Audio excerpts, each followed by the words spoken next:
Welcome to another edition of the Bedtime Story. Today I'm going to be reading an extract from a book that children have been raving about in the library when they've come in, and they've talked about how they love the fact that they know the traditional characters.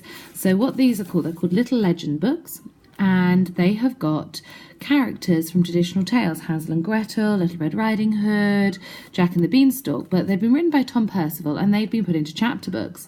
And so I thought I'd read the first chapter to you, and if it's something that you like, come pop into the library and see if you want to borrow it for your own bedtime reading. Chapter 1, Trimming the Story Tree. It was the annual trimming of the Story Tree, and everyone in Taletown was excited. Even Sleeping Beauty was excited, and she wasn't even awake. But she looked excited, sort of. The Story Tree was the reason that the town had first got its name. Every one of its many leaves contained a different story. To read them, all you had to do was run your finger along the leaf, and that story would happen inside your head.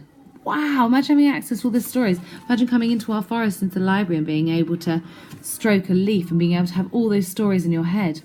With every new story that was told nearby, a new branch or shoot would sprout out on the tree, so it could be easily get overgrown. This is why every year the oldest stories were trimmed from the tree, dried out and turned into scrolls. That way they were kept in a vault near the Taletown Library. Ah, what a clever idea. Maybe that's how libraries came to be. Huge crowds had gathered to watch the ceremony, and Jack and Betsy, his magical talking hen, struggled to push their way to the front to meet their friends. "Excuse me," called out Jack as he elbowed his way through. You can just see him down the front there. Although the three bears don't look very happy. Oh dear. Past the three little pigs and three much larger bears. "Coming through." "Pardon," squawked Betsy as she hopped up and down in front of Jack. "Sorry," said Jack. "What was that about, Betsy?" Betsy rolled her eyes. The only word that she'd ever been able to say was "what?" But somehow Jack always knew what she meant. Recently he'd been trying to teach her some more polite words like "pardon," but it really wasn't working. "What?" shrieked Betsy crossly. "Oh, I see," said Jack. "You're right, that is Sausage-Face Fitch, but you shouldn't call him that. Mayor Fitch would go crazy if he heard you say that. Come on, the ceremony's about to begin." She seems like she's a bit rude and naughty, that hen. "Hey, Jack, there you are," said Hansel and Gretel as Jack finally got to the front of the crowd. The twins were close, very close. Sometimes they could have whole conversations just by waggling their eyebrows at each other. "Hi, everyone," called Jack, waving at his friends. Hansel, Gretel, Red and Nancy all waved back at him. "Have I missed anything?" "Not really, but Mayor Fitch is still doing his speech," replied Hansel and Gretel. The mayor was standing behind a podium, his shining pink face gleaming in the sunlight.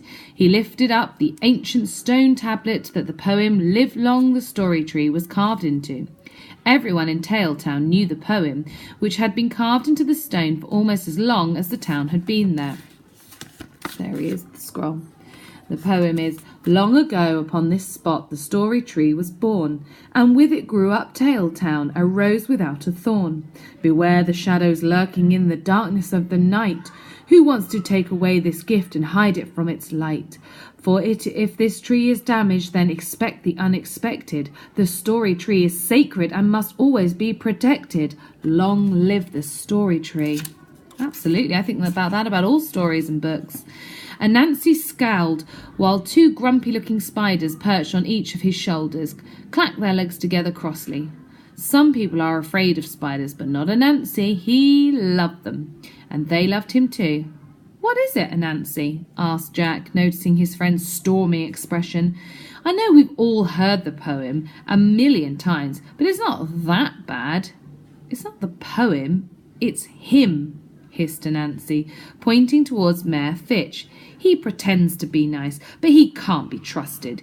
It's because of the trick he played on my Uncle Refario and his troll friend Herelian when they were children that my family are cursed to look like trolls. I still can't believe that he was friends with a troll when he was young, especially now Herelian's the troll leader." Back then, Horalion was an outcast, explained Anansi.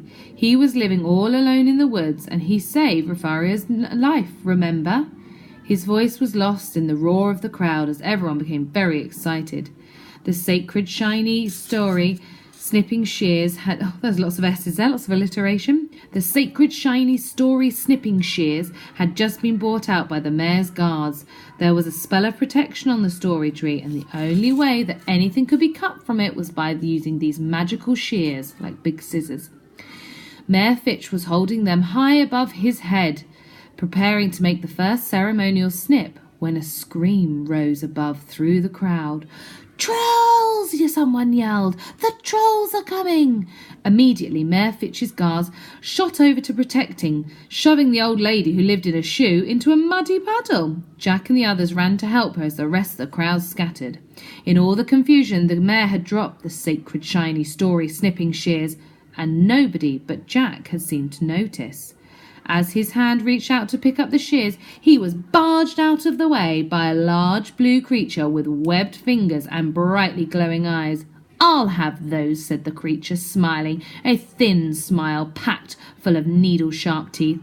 It waved its hand, and a torrent of water flooded over Jack and Betsy, sending them skidding. He looks like he's the baddie of our story, hey? "What?" gurgled Betsy. "It's a water troll," cried Jack as he struggled to get to his feet in the muddy water. But how did he get past the Moonstone defences? Moonstone was the only thing that kept trolls out of Tailtown. The magical rocks weakened their magic and they made them feel dizzy and sick, but something had obviously gone wrong. Using the shears, the water troll hacked down the freshest, newest sprout from the story tree, then sprinted off, taking the shears and the cutting with him.